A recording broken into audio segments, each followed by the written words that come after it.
Hello guys, welcome to my next video. And today we'll be covering just some Greek stories. But first, I'll be answering last time's question. Last time's question was, how did Aphrodite emerge without any parents? The answer is, she came from a seashell from the ocean, fully emerged, and was the first Olympian. Other than that, let's get started. We'll be doing all of these 5 stories. We will be explaining them in at least some detail, depending on the story. And so you can look here for the stories. This is going to be like our table of contents. So we're starting with Prometheus and the theft of fire. So Prometheus was a titan. If you don't know what a titan is, go watch last video. Prometheus was a titan, and one day the Zeus gave all the gods gifts, and Prometheus felt sorry for the humans who were down below struggling. And he thought, why not give them a gift? And so he went to Olympus and went to Hephaestus's forge, who was the god of the forge, fire, etc. He stole fire and presented it to the humans so that they could be warm and all of that. And of course the humans were now happy, but Zeus was angry at him because fire was supposed to be like a godly thing. And so he trapped him on a mountain that today we call the Caucasus. I will spell the Caucasus. Oh, dang, I might spell. Called the Caucasus,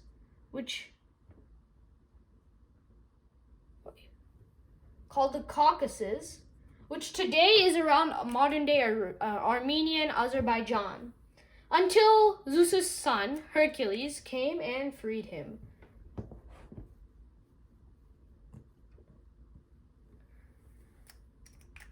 And now we're going to Persephone and Hades. Now we're starting. Persephone is the daughter of Demeter, the goddess of the harvest, and Zeus, who was king of the gods. And one day Persephone was just like wandering around, collecting flowers, and Hades, who was so admired by her beauty, he was the god of the underworld, took her and kidnapped her and took her to the underworld, where he made her his wife. And Demeter, who was her mother, wandered around the earth for days and days trying to find her. And in this time, even the earth went into a mourning as flowers, trees, everything almost drooped and went barren with leaves. And finally, when the sun told her, she went to Zeus, and Zeus demanded that Hades give Persephone back. And Hades, what he did, he made Persephone eat 6 pomegranate seeds. As if you eat food from the underworld, you will never really be able to leave. And so Zeus made a compromise. Every of the pomegranate seeds she ate, she would stay in Hades' place. So since she ate 6, for 6 months she'd be in Hades' realm. And then for the other 6, she'd be in the world. So for the 6 months in which she's in Hades' realm, Demeter mourns and the earth mourns with her, which is what the Greeks explained was winter and the coming of fall when Persephone was leaving. And the other 6 months, the earth would blossom, and this was spring and summer, which was what the Greeks thought was spring and summer. And that is it. Now we're getting to the longest story we have, Theseus and the Minotaur. So, in Athens, the king of Crete, Minos, his son was killed in Athens.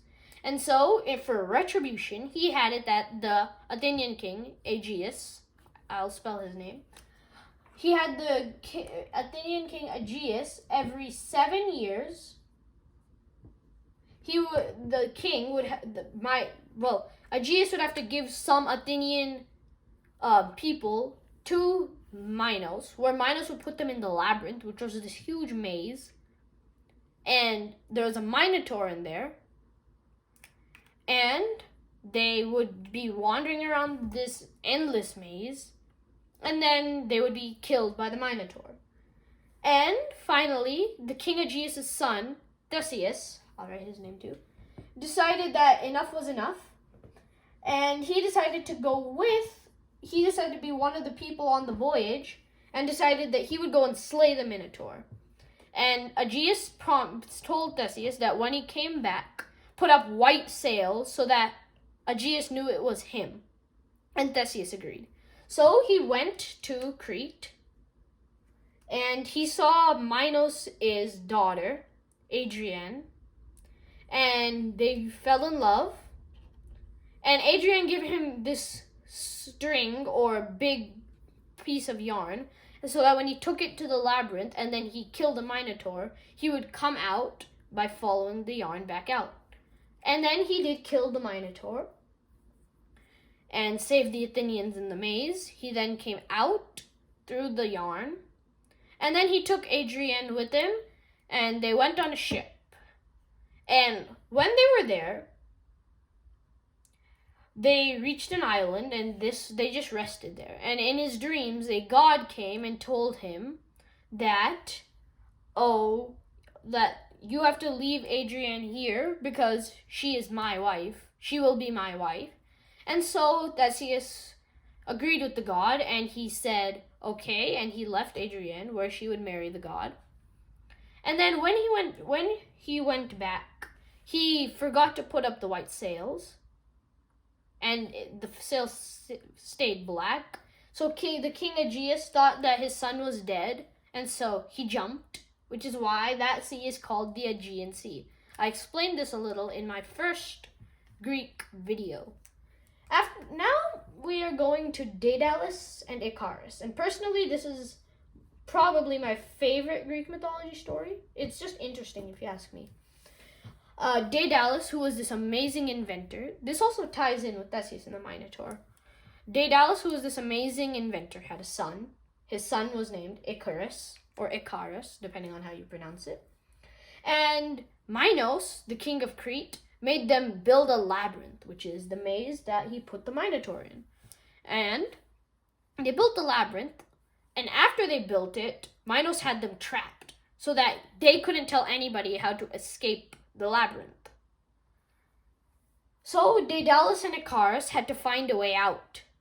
And finally, Daedalus thought of the way that if he gets wax wings, then they could fly out. But he also told Icarus that don't fly too high, because then the sun will melt the wax and you will fall.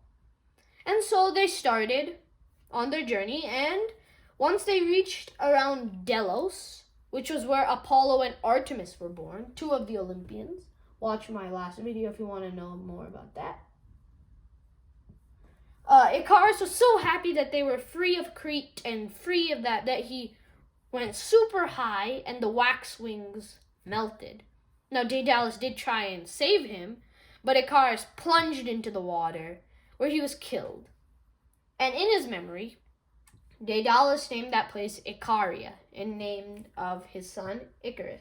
Daedalus would get out of this situation, and he would come to mainland Greece. And now to the last story, Athena and Arachne. Athena and Arachne, which in Greece means spider, was a beautiful woman who was also amazing at weaving.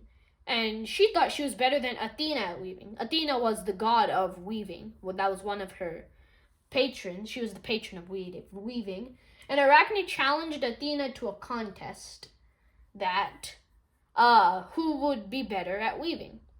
In the contest, Athena wove herself and Poseidon fighting over many things.